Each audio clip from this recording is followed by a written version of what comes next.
to shoot some video here of his 1919 Packard Twin 6 custom body, Graff body Landaulet. This car was recently at the Packard exhibition 100th anniversary in Warren, Ohio, and Frank has owned the car for 20 years.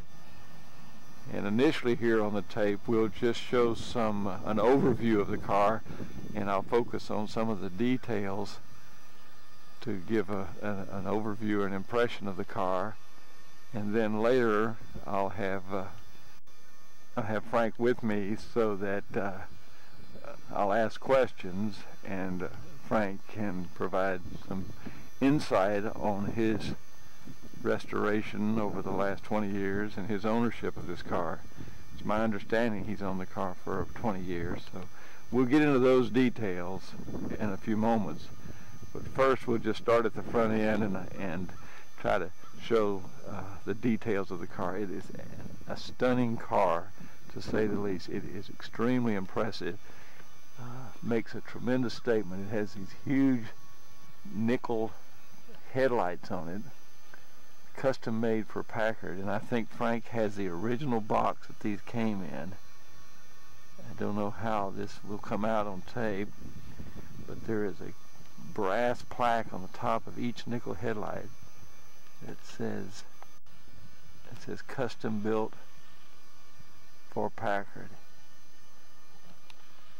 And we'll get close, and the lenses are beautiful. And the mounting hardware is all nickel. See the paint and the detailing on the car is extremely nice. A very high quality car. See all of the shock absorber, the leather boots on the rod ends,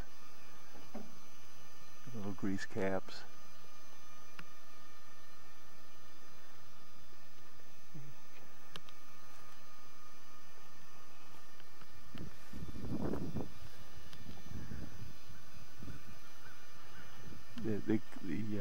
These Graff fenders are just beautiful. There's no ridges in them. They're extremely smooth the way they roll over. And the detailing on the Graff body is far superior to that of the factory body. The hardware, the latches are all just excellent.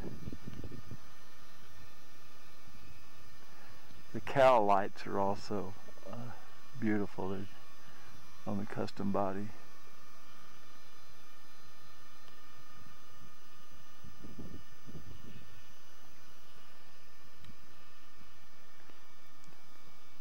It has green linoleum on the brass trimmed running boards. That little device there is the knob and the outlet for the built-in compressor, air compressor.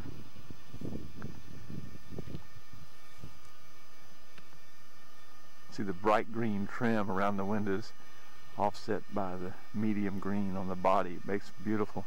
And the wheels are bright green to match the trim around the windows. We'll take a quick look at the driver's compartment. I'll go ahead and open the door here. The floorboards are all green linoleum to match the running boards.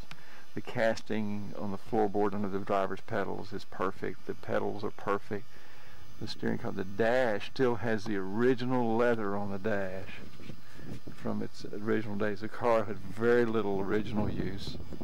You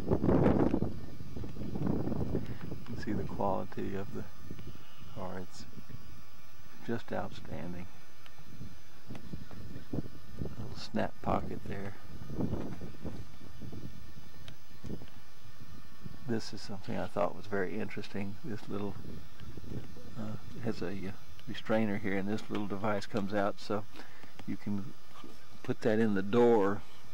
It leaves the door open about 2 inches and holds it in place so you can drive and get ventilation into the car through the suicide door, and that's on both sides.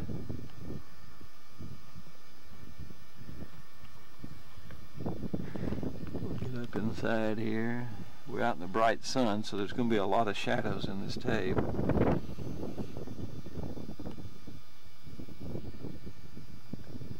No excuses on this car. It's beautiful. There is a driving compartment cover that goes on to these snap pins here and here. It's kept under the front seat. As you see, the seat is divided. It's under this other side cushion. And listen to this door close.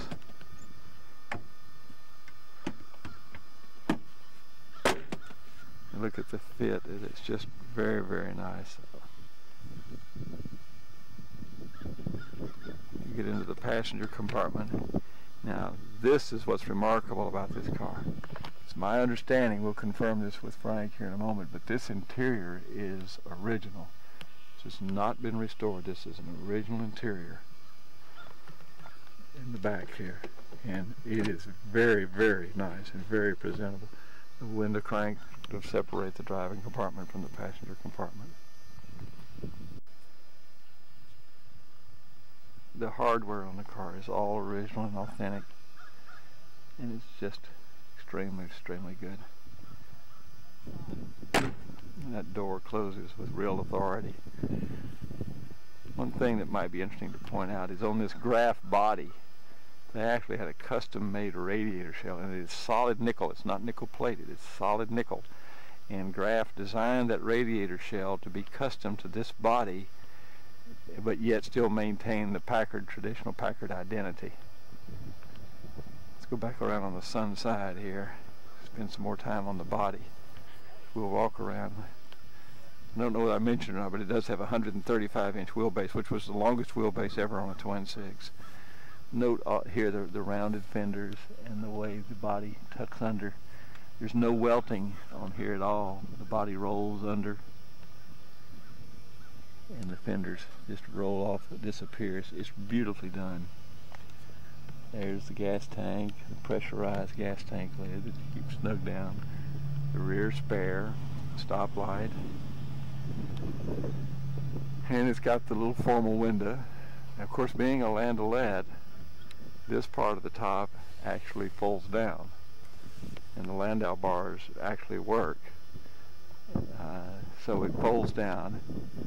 Again, back on the sun side, it folds down, and so then you have, and with the front window open and the back folded down, you can get really get the open motoring and yet still have the formal closed car.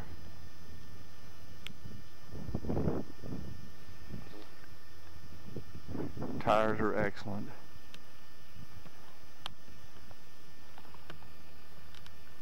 Start, steers, and just everything about the car is top notch.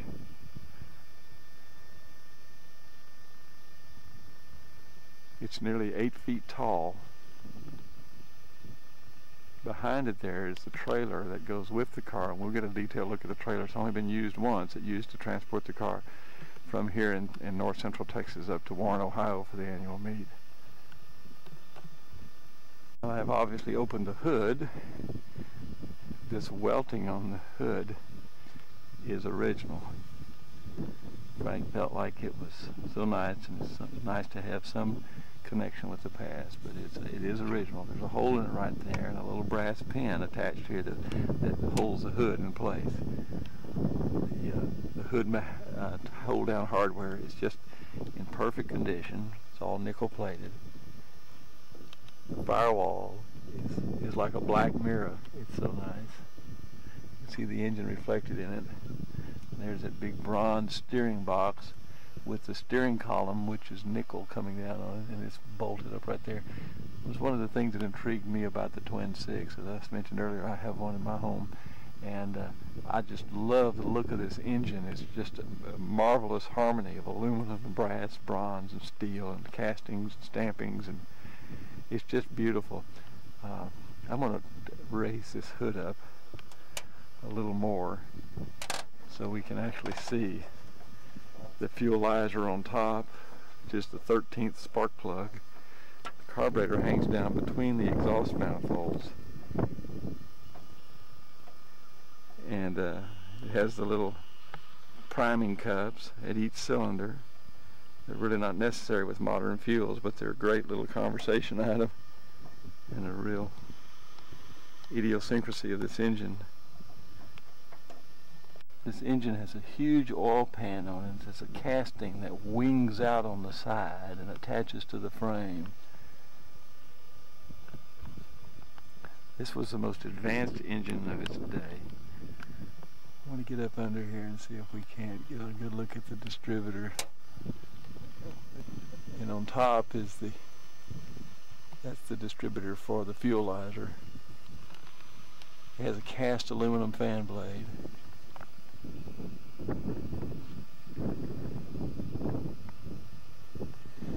I know I'm not doing this justice under here with the harsh shadows that we have at this time of day, but it's really a beautiful engine. For just a minute here and show the again the detailing on the floor. These panels come out, and the panel in front of the shift lever has a knob on it. I've now removed that panel to reveal the linkage.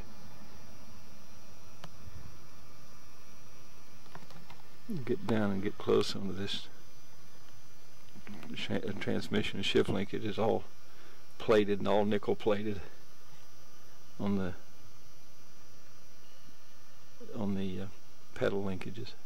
Half of the floorboard that reveals the battery. The frame has all been powder coated, and there's a little compressor right there on the back of the transmission. It comes out there, there's the tube and the hose, and it comes out here. And there's the little activation lever, and there's the outlet. Of the car, so we might get some silhouetting, but I wanted to get this firewall, or the back side of the cowl up under here, to show this detail under here. There's the original serial number and ID tag right there.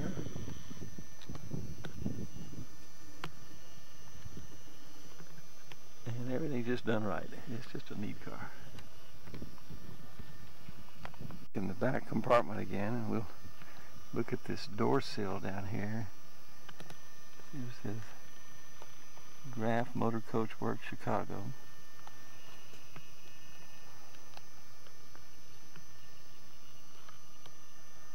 Again, this interior is original. You can see how the top is done. There are draw latches, all original, there and right there, that you draw up tight, and when that top is up, it just blends right in with the fixed headliner. It's all lined inside, so the occupants are not even aware of the fact that it's a sedan. I mean, that it's an open top. It seems to be just a solid sedan, but when it's opened and this window right here is lowered, it's really a unique experience. Sitting in the back seat in the passenger's compartment, obviously we have one jump seat up, and they fold flat, and then they store on these tracks underneath these little panels, little flat panels. There's the other jump seat. As I mentioned earlier, this is all original, and this heavy material is weighted with some metal pieces inside these raised portions that ensure that it hangs nice and flat. Today, I guess it would be covered with, would have Velcro on it. There's the light switch. I don't know again how well this is going to work because of the silhouetting. I'll put my hand around it, but that's the interior light switch. Window channels are beautiful. This is going to show up on video or not, but I'm going to try. The window is lowered right now, and there's a little spring keeper right there on either side that keeps tension against the glass. And as you roll the window up, when it gets to the up position, it pops and moves over about 1/4 of an inch and makes the glass flush on the outside. Now we're outside the car. We'll try this again. I want to see if now the window is down, and as I roll it up, let's see if we can't see it pop into place. And it snugs over. Really nice. And this little seal here actually goes up and down with the window. Amazing. Back down low on the running boards, just to give you an idea of the quality. You can see the reflection in the door here. There's the running board light. This is access to a grease fitting through here.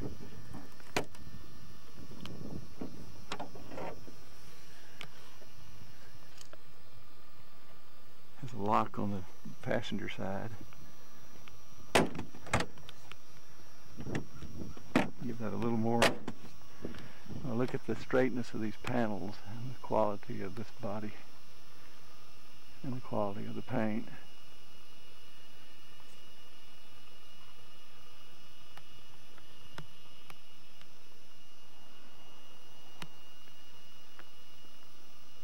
Come down under the car, actually under the car, front leaf spring, steering linkage, grease cup, oil pan. There's where you filled it or changed it to oil. Now I'm going to take my eye away from the lens, so I might end up with kind of an unusual view here.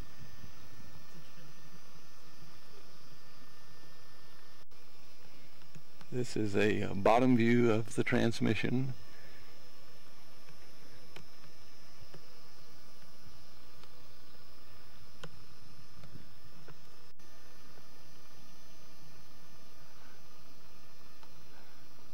This is obviously, there's the bottom of the gas tank. The shocks. The car has rear wheel brakes only. They're internally expanding and externally contracting, depending on whether you're pulling the lever or stepping on the pedal. Well, this is just to give you an idea of how clean it all is. That's wood under there.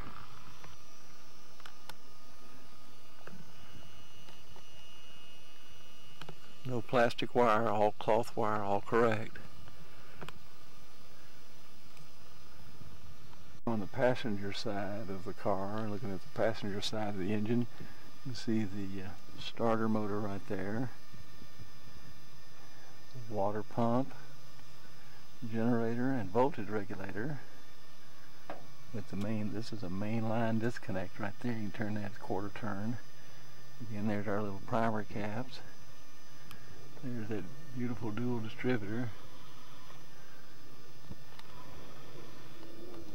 Intake manifold, carburetor, horn, and an oil can. Again, original welting, and that you get a picture of that firewall, a reflection in that firewall.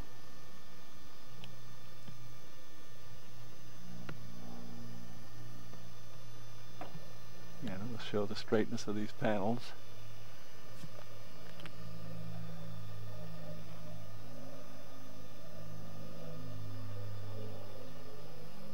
We just lowered the hood on the custom body car. You note that the hinges are all concealed on the sides. You just have a real fine seam right here. On the factory car, the hinge is exposed and there are rivets all the way down it, so it's not nearly as clean looking. Also, this has a nickel-plated center hinge, whereas the factory cars have a painted hinge. I'll point out too the little ventilator door. It opens and works so smoothly, but it has a little nickel-plated knob here on the dash that you turn to raise and lower that. And I want to show this. Let me show this. I'm going to go to the other side. It actually has a little bronze bell crank in there that works that. Yes, perfect.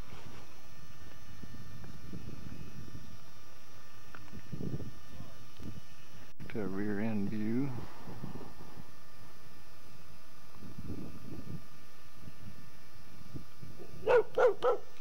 Packard hubcaps are very vulnerable, and these are in real nice shape on all four wheels. Also, you notice the striping on the wheels and the painted brake drum. The detail on this hinge. With those wraparound hinges. The top hinge is completely concealed, but this hinge, the way it's done, it allows the door to open back out of the way.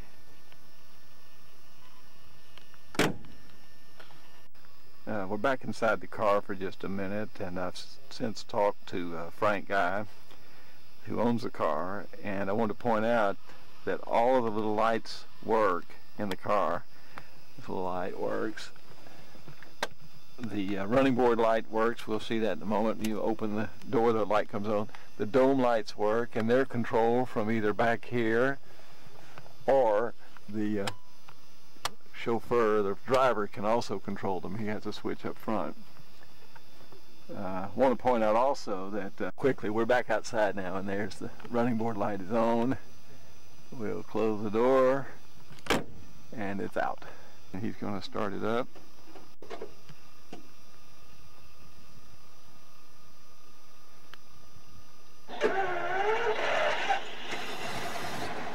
First time, how about that?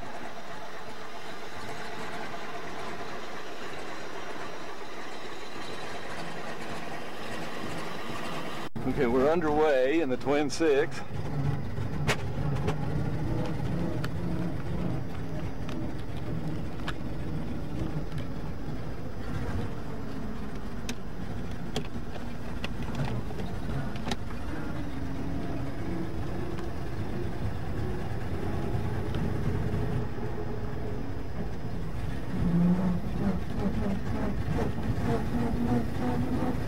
We're off the cold.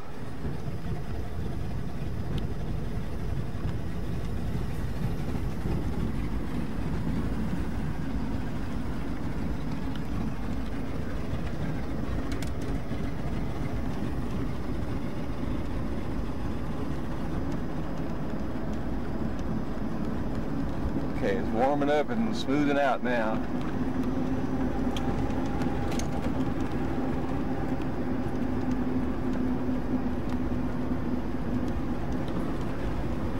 While we're back here, we'll get another view of these latches, and Frank had pointed out that this one was not. There we go.